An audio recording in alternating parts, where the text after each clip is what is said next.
Senyora, nakikiramay po pala ako sa inyo dahil sa nangyari kay Pablo. Kahit na meron kaming di pagkakaunawaan ni Pablo, may isang bagay kami na napagkasunduan.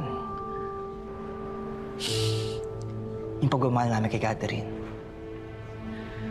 Siya bilang kapatid, ako bilang manliligaw. Salamat, Jesus. Nalulungkot lang ako kasi wala nang mag-aalaga kay Catherine ngayon na wala na si Pablo. Senyora, nandito naman ako.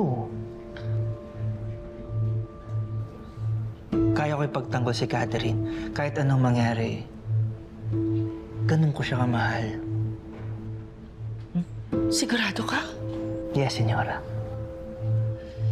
Gagawin ko ang lahat para mapatunayan sa inyo yun. Kahit hanapin ko pa yung pumatay kay Pablo. Gagawin mo yun? Just to prove your love? What a true romantic. Anything, mamita? Pwes, hindi yung pumatay kay Pablo ang hahanapin mo. Kung hindi,